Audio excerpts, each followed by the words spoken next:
Assalomu alaykum hurmatli tinglovchilar. Demak, bugun sizlar bilan kiber xavfsizlik mavzusi bo'yicha gaplashamiz.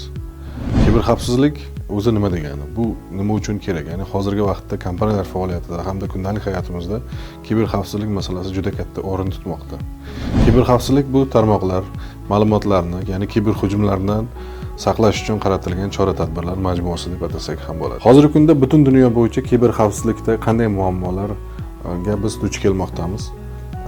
Viruslar, har xil viruslar, kompyuter tarmoqlariga har xil viruslarning kirib kelishi yoki xakerlar hujumi yoki zararli dasturlar, malverlar yoki troyan virusi va shunga o'xshash parol, login parollarni buzib kirish holatlari hozirgi vaqtda juda ham ko'p ommalashib bormoqda va parol loginlarni buzish orqali turli xil kredit karta ma'lumotlarini, katta datalar, big datalarni qo'lga kiritish holatlari va keyinchalik bularni katta mablag'lar evaziga pulga sotish holatlari juda ham ko'p uchramoqda. Endi kiber hujumlardan, kompyuter tizimlarini qanday himoyalash kerak deganda, bizda hozirgi vaqtda antivirus deymiz, viruslarni, shu virusga qarshi har xil dasturlar hozir ishlab chiqilgan, Kaspersky, Panda, MCFire, Asset yoki Avast deymiz yoki Norton. Bular asosan kompyuter tarmoqlarini, turli xil viruslar kirib uni ishdan chiqarishni oldini olish maqsadida ishlab chiqilgan antiviruslar hisoblanadi. Shu bilan birga mana hozirgi vaqtda o'sha hakerlik hujumlari, mana butun dunyo ommaviy axborot vositalarini agar kuzatadigan bo'lsak, katta o'sha kompaniyalar, elektron tijorat bo'yicha eng katta yutuqlarga erishgan kompaniyalarni kiber hujumlarga uchrash natijasida ularning ma'lumotlarini olib, hakerlar deymiz, ular boshqa kompaniyalarga sotish orqali katta mablag'larni yig'ib olganligini guvohi bo'lishimiz mumkin. Yoki spam deydi, spam jo'natish deydi.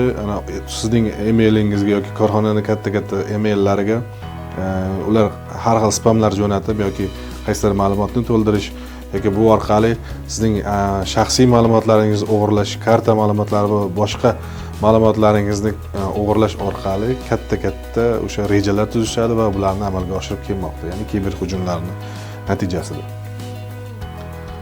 Shu bilan birga mana yana bitta narsani aytib o'tishimiz kerak, phishing deydi, ingliz tilida agar oladigan bo'lsak, baliq tutish ma'nosini anglatmaydi, balkim kiber xavfsizlik tushunchasida bular asosan shaxsiy ma'lumotlar, masalan, foydalanuvchining nomlari, parollari yoki katta ma'lumotlar yoki pul mablag'larini qanday qilib bo'lsa ham qo'lga kiritish usullaridir. Demak, phishing qanday amalga oshiriladi degan savolga, demak, ular sizga qanaqadir link jo'natadi. Mana hozirgi vaqtda Telegram ijtimoiy tarmog'ida yoki Facebookda deymiz, Messenger yoki boshqa sotshet, ijtimoiy tarmoqlarda har xil phishingning turlari juda ham ko'payib ketdi. Buni to'ldirib bering yoki mana bu dasturga kiring, mana shunaqa holatlar orqali, o'zingiz bilmagan holda bunga kirib va bularning qurboniga aylanib qolishingiz ehtimoli bor. Hozirgi vaqtda butun dunyo bo'yicha, kiber xavfsizlik olimlari, biz o'rganishlari natijasida aytib o'tish kerak, hakerlarning juda ham ko'p turlari bor. Masalan, white hat hacker yoki black hat hacker yoki grey hat hakerlar. Demak, bularni agar farqlaydigan bo'lsak, white hat hakerlar o'sha tizimni yana qayta tiklash, tizim agar ishdan chiqqan bo'lsa, uni yana qayta to'g'irlash, barcha tarmoqlarni joy-joyiga keltirish bilan shug'ullanadigan mutaxassislar hisoblanadi. Black hat hakerlarga ko'radigan bo'lsak, tizimni butunlay ishdan chiqarish, uni har xil viruslar bilan ta'minlash va tizimga kirish uchun qanaqadir mablag'lar talab qilish va shu kabi holatlar uchraydi. Keyingi o'rinda grey hat hakerlar hisoblanadi. Grey hat hakerlar ham black hat ham white hat, ikkalasiga o'rtasida turib, qaysidan ko'p manfaat bo'ladigan bo'lsa, o'shanga xizmat qiladigan hakerlar sirasiga kiradi. Undan keyingi o'rinda biz aytamiz, hakerlik faoliyatini endi boshlangan hakerlar, bular script kiddles deydi. Endi o'sha parollar yoki kompyuterda o'sha biz bilamiz Python yoki boshqa JavaScript bu tillarni endigina o'rganib, hakerlik faoliyatini endi boshlagan boshlang'ich hakerlar hisobiga kiradi. Bundan tashqari green hat, blue hat, red hat hakerlar bor. Bular asosan asosiy maqsadi yo white hat hacker bo'lish yoki black hat hacker bo'lish. Bu darajaga yetmagan va bu daraja uchun harakat qilayotgan hakerlar hisoblanadi. Va bundan ham tashqari, har xil kiber hujumlarga qarshi o'sha davlat tomonidan moliyalashtirilib, kiber hujumlarga qarshi yig'iladigan komanda, State Nation Hackers deyiladi. Bular asosan o'sha kiber hujumlarga qarshi, tizimlar ishlab chiqadi, har xil programma dasturlar ishlab chiqadi va bu bilan shug'ullanadigan hakkerlar sirasiga kiradi. Undan keyingi o'rinda hacktivist va whistleblower hakkerlar bor. Bular ham endi faoliyatini boshlagan va yoki qaysidir korxonada faoliyat yuritib, u yerdagi ma'lumotlarni bilib va o'sha ma'lumotlarni boshqalarga sotish bilan shug'ullanadigan hakkerlar sirasiga kiradi. Endi hozirgi kunda eng ommalashgan o'sha hacker hujumlaridan bittasi bu backdoor, ya'ni trapdoor ham deb ataladi. Dastur yoki onlayn xizmat kompyuter tizimiga, ya'ni yashirin ravishda kirish. Bu masalan agar tizim himoyalanmagan bo'lsa, ya'ni xohlagan olaylik o'sha katta serverlar, ularning katta kompaniya bo'ladimi yoki qanaqadir tashkilotning serverlari bo'ladimi? Agar himoya tizimi murakkab ishlab chiqilmagan bo'lsa, kiber hujumlarga dosh bermaydigan bo'lsa, backdoor qurboniga aylanish mumkin. Mana bu yerda sxemada bu ko'rsatib o'tilgan, masalan, olaylik kiber hujum faoliyati uchrayapti. Mana ya'ni DOS ataka deydi buni.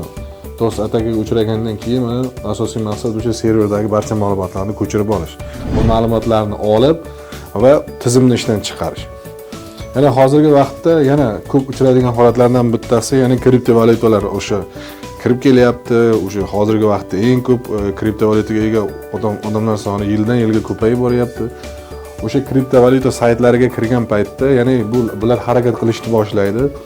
WannaCry virusi yoki WannaCry deymiz, shunga o'xshagan dasturlar paydo bo'ladi. Bu dasturlarning asosiy maqsadi o'sha kirib sizdan pul talab qiladi, ya'ni o'sha siz bilmagan holda qaysidir link orqali yoki qaysidir brauzer orqali kirib, ularni xuddi shunga o'xshagan agar sizda uchrab qoladigan bo'lsa, bunga to'lov qilmaslikni maslahat berardim, chunki bunga to'lov qilganingiz bilan o'sha fayllaringiz qaytariladi, shunga o'xshash gaplar yoziladi. Mana bu yerda yoki qanchadir vaqting qoldi deydi.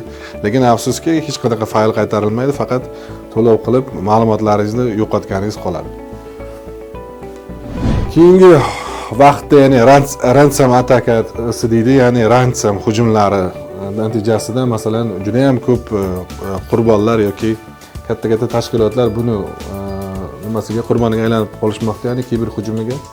Mana oxirgi vaqtlarda katta kompaniyalarda shunday holat bo'lgan, masalan ransom ataka deydi.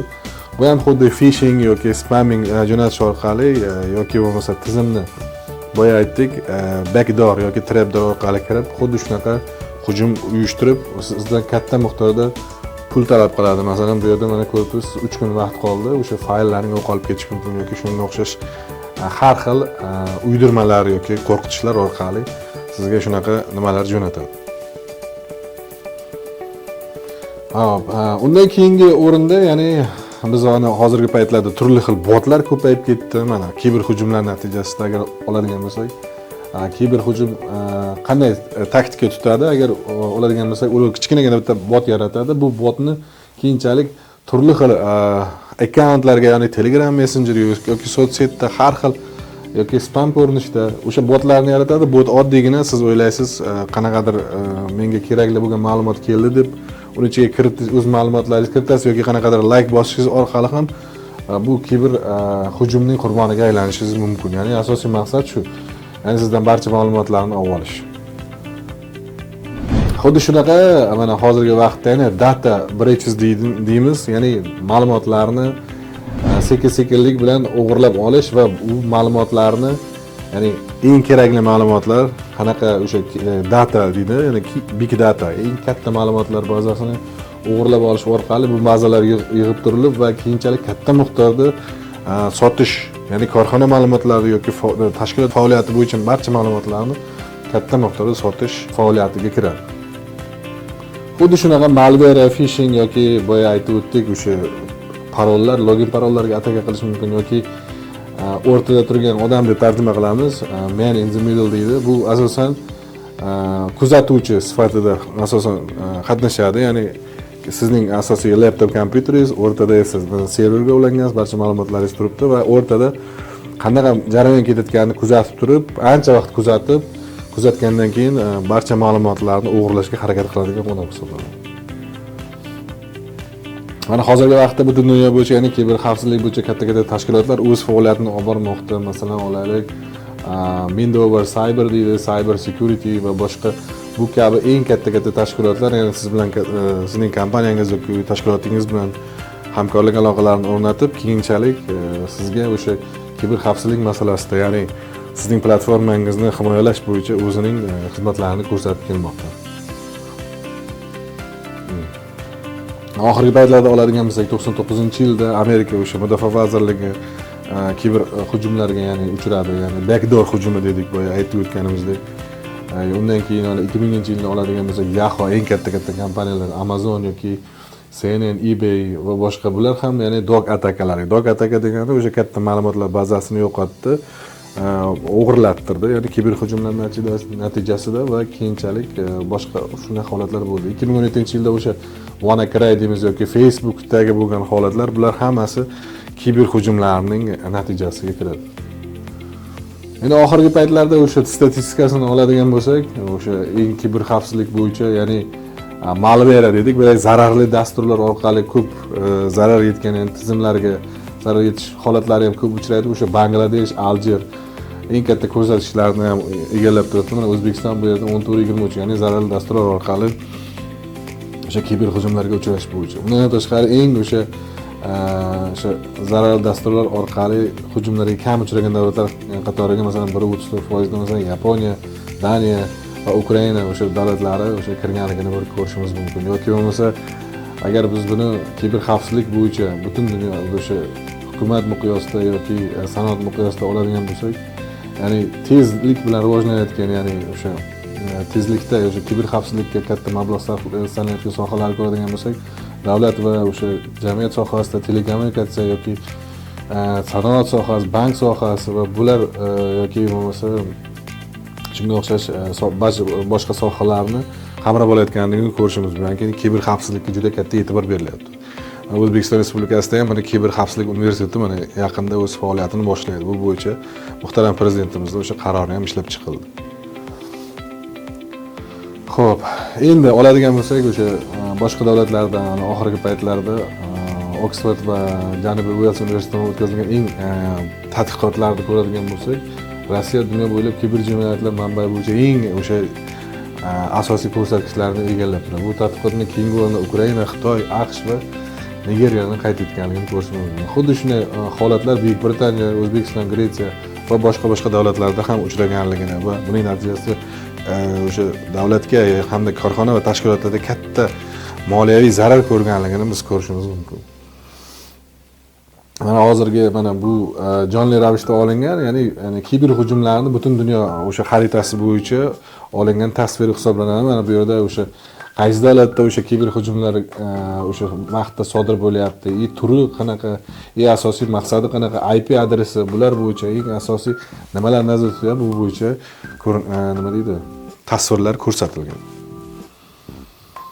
Kiber hujumlardan o'zingizni himoya qilish bo'yicha maslahatlar. Top maslahatlarni aytadigan bo'lsak, shubhali elektron pochta, ilova yoki shunga o'xshash har xil dasturlar, ya'ni malware dedik, bularga ehtiyotkorlik bilan yondashib, ularni ochmaslikka va bularni e'tiborsiz qoldirishga harakat qiling. Yoki bo'lmasa, boya phishing dedik, spamming dedik, o'shanaqa har xil spamlar yoki sizga qanaqadir ma'lumotlar, botlarni to'ldirib keladigan har xil ma'lumotlar yoki har xil chat botlar keladigan bo'lsa, ularni nazardan chetda qoldiring yoki ularni umuman o'chirib tashlang. Va bunday holatda siz kiber hujumlarning qurboniga aylanib qolmaysiz. E'tiboringiz uchun rahmat. Sog' salomat bo'ling.